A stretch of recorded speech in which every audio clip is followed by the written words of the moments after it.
Assalamualaikum warahmatullahi wabarakatuh. Hai anak-anakku kelas 3, gimana kabar kalian? Baik-baik saja bukan? Bertemu kembali dengan Ibu Guru Umi. Mari kita belajar yaitu tema 1, sub tema 4, pembelajaran ke-1. Dibuka ya Nana, halaman 144. Kamu sudah mengetahui cara perkembangbiakan dan daur hewan pada pembelajaran sebelumnya. Kan udah tahu ya cara-cara perkembangbiakan pada hewan dan daur hidup hewan ya. Apa daur hidup hewan? Daur hidup itu adalah tahapan-tahapan yang terjadi pada hewan. Nah, di daur hidup itu ada hewan yang mengalami metamorfosis dan ada hewan yang tidak mengalami metamorfosis. Untuk pembelajaran kali ini kita lanjutkan yaitu perkembangbiakan pada tumbuhan.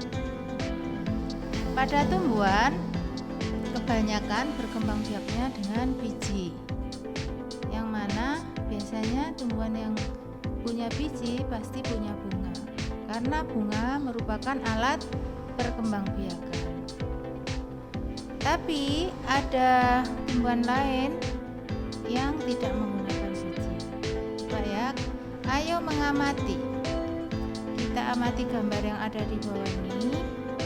Ini ada gambar jahe, ada gambar kentang, ada gambar singkong, ada gambar pohon pisang, ada gambar cocor bebek, ada gambar bawang, ada gambar rumput tegi ya. Coba ya, jahe itu tidak punya biji, tapi perkembangbiakannya adalah menggunakan akar tinggal. Kita ini dilihat sampingnya lagi kentang. Kentang adalah tumbuhan yang berkembang biaknya dengan umbi batang. Jadi batangnya bisa berubah menjadi umbi dan yang mana nanti di umbi itu akan tumbuhlah individu baru. Singkong berkembang biaknya dengan biasanya pakai setek batang ya, tapi menyimpan makanannya ada di umbi akar. Pisang berkembang biaknya dengan tunas ya. Kemudian cocor bebek juga tunas, tapi tunasnya ada di daun. Dan bawang merah, bawang putih sama saja dengan bawang merah, yaitu berkembang biaknya dengan umbi lapis. Kemudian rumput tegi itu berkembang biaknya dengan gerage atau stolon. Di sini ada bacaan ya, pertumbuhan tanaman sama dengan makhluk hidup lainnya yang mengalami pertumbuhan. Tanaman pun memiliki daur hidup dan cara yang berbeda dalam perkembangbiakan. Ada tanaman yang mengalami perkembangbiakan secara alami, ada juga tanaman yang mengalami perkembangbiakan secara buatan. Perkembangbiakan alami dapat dengan biji atau tunas, selain itu dapat juga dengan umbi atau spora. Contoh tumbuhan yang berkembangbiakan alami dengan biji adalah pohon mangga, jeruk, dan semangka. Tanaman yang berkembang biak dengan tunas contohnya adalah pohon pisang, bambu, dan cocor bebek. Perkembangbiakan buatan adalah proses perkembangbiakan tumbuhan dengan bantuan manusia. Apa contohnya anak-anak? Kalau dengan bantuan manusia itu dengan mencangkok misalkan, dan dengan stek batang misalkan, itu kan perkembangbiakan dengan batang. Gimana cara mencangkok? Biasanya mencangkok itu syaratnya tumbuhannya punya kambium ya. Kambium itu ada di bawah kulit batang. Nah, jadi biasanya kalau orang mau mencangkok, kulit batangnya harus dihilangkan, juga kambiumnya juga dihilangkan. Apa kambium itu fungsinya? Biasanya kambium itu kalau tidak dihilangkan akan terus membentuk kulit batang lagi. Jadi harus dihilangkan. Setelah dihilangkan baru dikasih tanah yang berhumus ya, baru dibungkus oleh sabut atau plastik, baru diikat. Itu beberapa hari kemudian akan tumbuhlah akar, baru dipotong, ditanam, akan terbentuklah individu baru. Dan ayo berlatih. Di sini kita disuruh berlatih.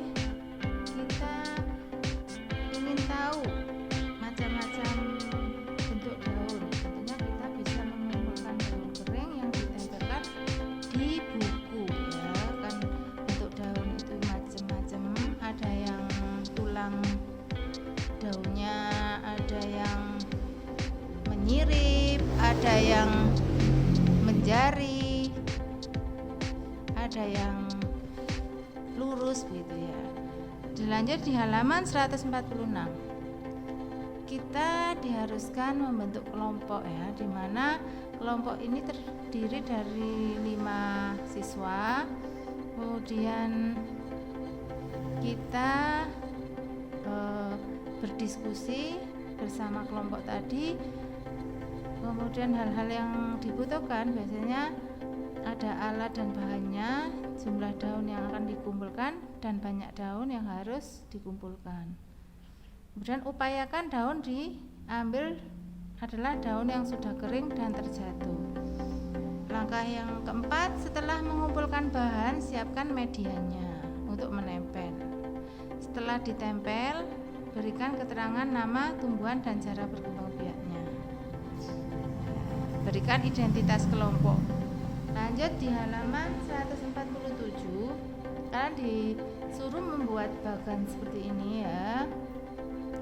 Di sini daun yang ditempel baru diberi keterangan. Nama pohonnya apa? Misalkan ini mangga ya, berarti dikasih keterangan daun dari pohon mangga. Cara berkembang biaknya pohon mangga adalah dengan biji begitu. Terus contoh yang kedua ini cocor bebek. Cocor bebek berkembang biaknya dengan tunas begitu. Jadi kalian hebat ya anak-anak, nanti bisa dipraktekkan. Kemudian lanjut di bawah, ayo berkreasi. Daun kering dapat digunakan sebagai hiasan, menghias gambar dengan tampilan daun kering disebut kerajinan mozaik. Lanjut ke halaman 147. Di gambar ini ya, langkah-langkahnya kita pertama mengambil beberapa helai daun kering, baru digunting atau dirobek. Setelah itu robekan tadi atau guntingan tadi ditempelkan pada sebuah gambar. Dan ayo berlatih. Biji merupakan salah satu tumbuhan. Biji tanaman berbeda-beda bentuk dan warna. Ini kita disuruh menempel. Tadi selain daun kita bisa juga menggunakan biji berbeda. Misalkan biji jagung, kemudian biji kacang merah, misalkan lagi biji kacang hijau. Kita lanjut ke halaman 150. Kita belajar matematika ya anak-anak. Di sini belajar tentang pembagian. Pak, misalkan ada sebuah tabung yang mana di dalam tabung itu berisi 10 biji kacang merah. Dan kita pindahkan ke dua tempat yang berbeda. Waktu memindahkan satu-satu, tapi satu ini di dua tempat yang berbeda, otomatis kan berkurang 2. Berarti sama saja, artinya 10 dikurangi 2 sama dengan 8. Dipindahkan lagi langsung satu-satu. Jadi 8 tadi dikurangi 2 menjadi 6. Dilanjutkan lagi ya. Kemudian yang 6 tadi berpindah lagi sampai menjadi 4 dan seterusnya sampai habis. Nah, itu tadi habisnya kan memindahkan berarti 5 kali. Dua tempat berbeda sama saja, artinya 10 dikurangi 2 dikurangi 2 lagi dikurangi 2 lagi dikurangi 2 lagi dikurangi 2 lagi, itu artinya atau hasilnya nanti 0 atau habis. Tadi kalau diartikan pengurangan berulang itu sampai tidak ada yang tersisa atau sampai habis, proses tersebut itu namanya disebut pembagian atau bisa disebut 10 dibagi 2 hasilnya 5. Coba ya kita berlatih menggunakan porogapit. Di sini ada soal 52 dibagi 2. Caranya begini ya, 52 ditaruh di dalam, angka 2-nya di luar, baru kita ambil ya, angka ini kan 5. 2 kali berapakah yang hasilnya mendekati 5 2 kali 2 sudah 4. 2 tadi ditaruh di atas, 4 tadi ditaruh di bawah. Minimal kalau dia 4 tak 1, 2-nya turun menjadi angka 12.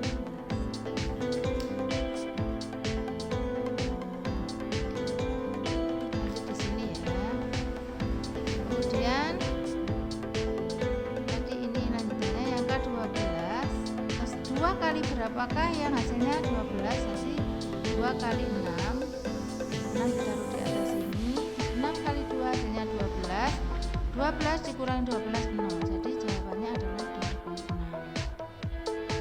Ya, kita nanti bisa latihan. Kalian ya, latihan sendiri-sendiri di dalam kotak sini, yaitu 126 dibagi 6 dengan cara porogapit yang nanti dikerjakan di kotak ini. Terus soal yang kedua 153 dibagi 3, itu kita kerjakan di dalam kotak ini.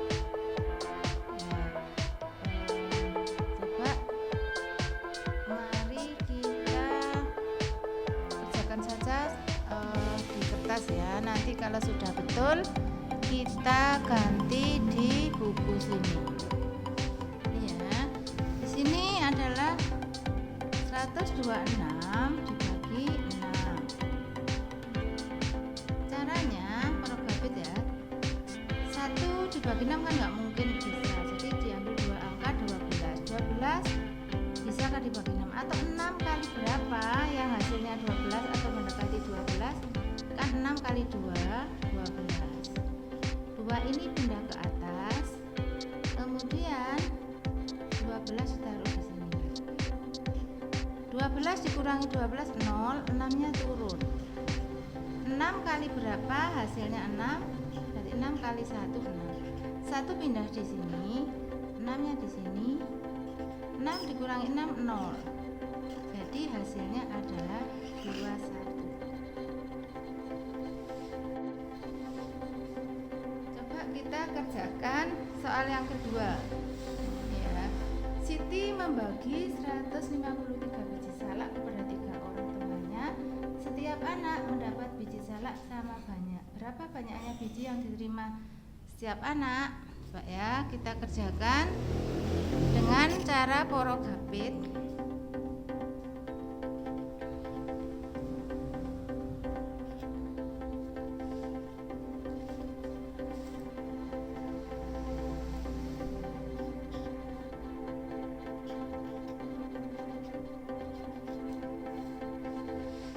Kita ambil satu angka, 1 dibagi 3 kan nggak mungkin, berarti kita ambil 2 angka, 1 dan 5 berarti 15. 3 kali berapa sama dengan 15 atau dekat? Nah, berarti 3 kali 5 kan hasilnya 15. 5 ini pindah ke sini, 5 kali 3 15. 15 15 dikurangi 15 0. Angka 3-nya turun. Nah, 3 kali berapakah hasilnya 3? 3 kali 1 3, 1 pindah di sini. Ya.